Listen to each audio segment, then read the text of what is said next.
অনুরাগের ছোঁয়া ধারাবাহিকে দেখা যায় সূর্য খুব রেগে গেলেও রূপার সামনে সূর্য হেসে বলে, রূপা, ডাক্তারবাবুকে না বলে এভাবেই চলে যাচ্ছিলে, ডাক্তারবাবুর কি কষ্ট হয় না?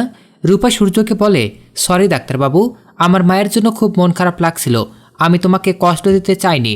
মনে মনে ভাবতে থাকে সূর্য, এই নিষ্পাপ মেয়েটিকে কিভাবে ওরা ঠকাচ্ছে। তাই কবিরকে সূর্য বলে, সি, লজ্জা করল না এই ছোট্ট মেয়েটিকে ঠকাতে? নিজের সন্তানের কাছেও লুকোচুরি খেলছেন। রূপা বুঝতে পারে না সূর্য এসব কী বলছে। তাই রূপা সূর্যকে বলে, ডাক্তারবাবু, আমি তো কিছুই বুঝতে পারছি না। সূর্য রূপাকে বলে, রূপা, এগুলো বড়দের কথা। রূপা বলে, কিন্তু তুমি তো ছোটদের সামনেই বলছো, তুমি ভালো মামুকে বকছো কেন? ভালো মামু তো আমাকে মায়ের কাছে নিয়ে যাচ্ছিল। সূর্য অবাক হয়ে যায় রূপার মুখে ভালো মামু ডাক শুনে। সূর্য মনে মনে ভাবে কবির নিজেকে মামার পরিচয় দিয়েছে। তাই কবিরের দিকে আঙ্গুল তুলে সূর্য বলে, ওর বাবা হয়ে ওর সামনে মামা সেজে আছেন। কবির উত্তরে সূর্যকে বলে, যে নিজেই বুঝতে চায় না তাকে কখনো বোঝানো যায় না। ওর বাবা যে আপনি, সেটা আপনি এখনো বিশ্বাস করেন না, তাই আমি আর আপনাকে কখনো বোঝাবো না। রেগে যায় সূর্য এবং রেগে গিয়ে রূপাকে ওখান থেকে নিয়ে চলে যায়। বারবার কবির ডাকলেও সূর্য কিছুতেই শুনতে চায় না। তবে রূপা সূর্যকে বলে, ডাক্তারবাবু, ভালো মামু তোমাকে ডাকছে, তুমি কেন শুনছো না?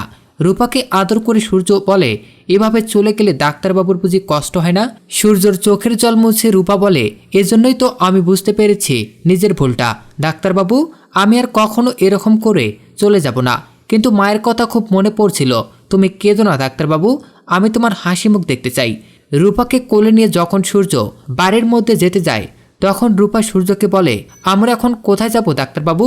সূর্য রূপাকে বলে, যেখানে গেলে রূপা খুব ভালো থাকবে, রূপাকে ডাক্তারবাবু সেখানেই পৌঁছে দেবে। অপরদিকে দেখা যায় দীপা রূপার জন্য ব্যাকুল হয়ে ওঠে। খুব মনে পড়ে রূপার কথা। লাবণ্যকেও ফোন করতে গেলেও খুব সকাল বলে লাবণ্যকে ফোন করে না। রূপা কেমন আছে এটা জানতে রূপার মামাকে সেনগুপ্ত বাড়িতে পাঠায় দীপা। এরপর দেখা যায় সূর্য রূপাকে নিয়ে দীপার বাড়িতে আসে। তবে রূপাকে যে সাথে করে নিয়ে এসেছে সেটা দীপাকে বলে না। দীপাকে এসে বলে সে সোনার লাগেজ নিতে এসেছে। কেমন আছে রূপা জানতে চায় দীপা। ব্যাকুল হয়ে সূর্যকে বলে, রূপাকে এখানে দিয়ে যান। সূর্য প্রশ্ন করে দীপাকে, কেন, তুমি রূপার কে হও যে এখানে রূপাকে দিয়ে যাব? তুমি তো রূপার কেউ হও না। রূপার মা বাবার কাছে আমি রূপাকে দেব, আর রূপার মা বাবাকে বলে দিও আমি রূপাকে একটা হোস্টেলে পাঠিয়ে দিয়েছি, ওখানে থেকে ও ভালো করে পড়াশোনা করতে পারবে। শুনেই খুব কাঁদতে থাকে দীপা এবং দীপা সূর্যকে বলতে থাকে, রূপাকে আমার কাছে ফিরিয়ে দিন। সূর্য দীপাকে বলে, কেন কেন তোমার কাছে রূপাকে ফিরিয়ে দেব? উদ্গ্রীব হয়ে দীপা সূর্যকে বলে, কারণ আমি রূপার মা। বলে কান্নায় ভেঙে পড়ে দীপা। দীপা সূর্যকে বলে, হ্যাঁ ডাক্তারবাবু, আমি রূপার মা। দীপা যখন খুব কাঁদতে থাকে সূর্য দীপাকে বলে, তাহলে দীপা, মিথ্যে খেলাটা এভাবে খেললে, ওই ছোট্ট মেয়েটিকেও ঠকালে নিজেদের পাপ ঢাকার জন্য। সি দীপা, সি। সূর্যকে দীপা বলে, আপনার প্রশ্নের কোনো উত্তর আমি দেব না। সেদিনও আমি অগ্নি পরীক্ষা দেইনি, আর আজও কোনো অগ্নি পরীক্ষা দেব না। রূপা আমার সন্তান, আমি শুধু রূপাকে চাই, অন্য কিছু নয়। এরপরে সূর্য রূপাকে ডাকে। রূপাকে পেয়ে ব্যাকুল হয়ে ওঠে দীপা। রূপাকে খুব আদর করে দীপা, আর রূপাকে দেখে খুব ভালো লাগে সূর্যর। সূর্য ওখান থেকে চলে যায়। অপরদিকে সেনগুপ্ত বাড়িতে সবাই মিলে রূপার খোঁজ করে।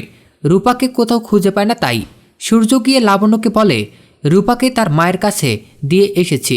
চমকে যায় লাবণ্য। বুঝতে পারে সূর্য জেনে গেছে যে রূপা দীপার সন্তান। তবে খেপে গিয়ে সূর্য লাবণ্যর দিকে আঙ্গুল তুলে বলে, কেন আমাকে মিথ্যে কথা বললে মা? কেন সেদিনও আমাকে মিথ্যে বলেছিলে?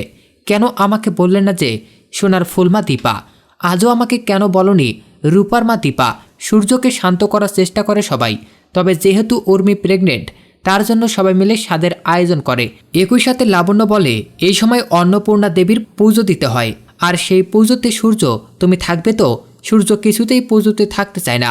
সেখানে মিশকা এসে হাজির হয়।